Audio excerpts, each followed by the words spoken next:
Christopher Nolan दुनिया के सबसे बड़े क्रिएटिव और सक्सेसफुल स्टोरी टेलर के नाम से जाने जाते हैं। इन्होंने टेनेट, इंटरस्टेलर ऐसे बड़े बड़े globally successful movie Hollywood industry में कंट्रीब्यूट कर चुके हैं। आज हम जिस मूवी के बारे में बात करेंगे वो दुनिया के मशहूर साइंटिस्ट डॉक्टर जे रॉबर्ट ओपेनहाइमर के बारे में, यानी कि the father of atom bomb की बायोग्राफी के बारे में। इस मूवी को सिर्फ जापान के हिरोशिमा और नागासाकी में हुई एटॉमिक ब्लास्ट के बारे में नहीं, बल्कि ओपेनहाइमर की जीवन के ऊपर भी बहुत फोकस किया गया है। ओपेनहाइमर की जन्म हुई थी साल 1904 22 अप्रैल यूएस की न्यूयॉर्क सिटी में। ये अपने टाइम में थियोरेटिकल फिजिक्स में एक बेहतरीन स्कॉलर थे। इन्होंने हार्वर्ड, कैम्ब्रिज जैसे बड़े बड़े यूनिवर्सिटी में अपने पढ़ाई किए थे। इस मूवी में ओपेनहाइमर की रोल निभाया है एक फेमस एक्टर सिलियन मर्फी ने, और इसी के साथ रॉबर्ट डाउनी जूनियर भी आपको इस मूवी में देखने को मिलेंगे। ओपेनहाइमर इस मूवी का नाम, और वो साइंटिस्ट जिसने इस पूरी दुनिया को खत्म करने की ताकत सिर्फ कुछ लोगों के हाथ में दी थी। आखिर क्या हुआ जब ये साइंटिस्ट खुद अमेरिका के प्रेसिडेंट के पास गए और इस बम को रोक लगाने के बारे में बात करी। खुद उसके वाइफ उसके आंखों में झांक कर बोला कि तुमने जो किया इसके लिए तुम्हें दुनिया कभी नहीं माफ करेगी। पर कमाल की बात यह है कि इस एटॉमिक बम की कनेक्शन हिस्ट्री के दो बड़े बड़े नामों से जुड़ा हुआ है, जिनको आप पहले से ही जानते हो। एडॉल्फ हिटलर अगर सुसाइड नहीं किए होते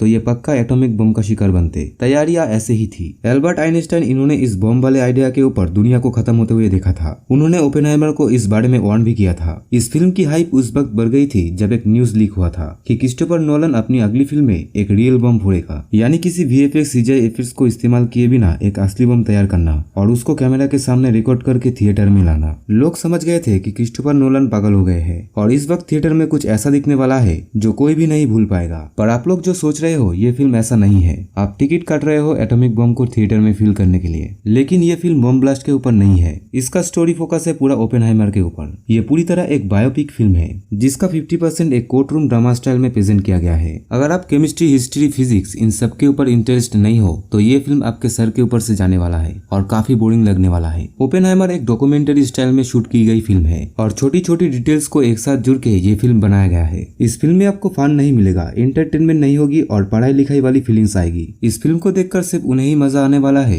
जो पढ़ाई लिखाई में इंटरेस्ट है। ओपेनहाइमर की इस मूवी में कुछ पॉलिटिकल केस भी दिखाया गया है। जब ओपेनहाइमर काफी फेमस हो गया और एटॉमिक एनर्जी पर काफी कंट्रोवर्शियल विचार रखने लगे जो कि वहाँ अमेरिका में बैठे हुए कुछ पॉलिटिशियन लोगों को पसंद नहीं आया, तब यूएस एटॉमिक एनर्जी कमीशन के चीफ ने एक ऐसा खेल खेला जिसमें ओपेनहाइमर के ऊपर कम्युनिस्ट, रशियन स्पाई ऐसे और भी कई इल्जाम लगाया गया था। इसके बाद उनकी सिक्योरिटी भी छीन ली गई, यानी कि उन्हें एक तरीके से डिसग्रेस कर दिया गया। फिर 70 साल बाद यूएस गवर्नमेंट ने मानी कि ओपेनहाइमर के ऊपर एक षड्यंत्र रचा गया था उसे चुप कराने के लिए। ओपेनहाइमर ने खुद एक 1965 डॉक्यूमेंट्री में कहा कि जब उनकी बनाई गई बम को हिरोशिमा और नागासाकी में इस्तेमाल किया गया तो वो जानते थे कि हमारी दुनिया अब बदल गई है, कुछ अब सेम नहीं रहने वाला है। कुछ लोग हंसे, कुछ लोग रोए और कुछ लोग खामोश रहे। मुझे भगवत गीता की एक पंक्ति याद आई जब भगवान विष्णु अर्जुन को अपना कर्तव्य निभाने के लिए कह रहे हैं और कहते हैं कि नाउ बिकम आइतेत द डिस्ट्रॉयर ऑफ वर्ल्ड्स। हम सबको उसी शक्ति का कहीं न कहीं आभास तो था, और ये है ओपेनहाइमर की असली मुंह बोली बातें। Hindu scripture, the Bhagavad Gita,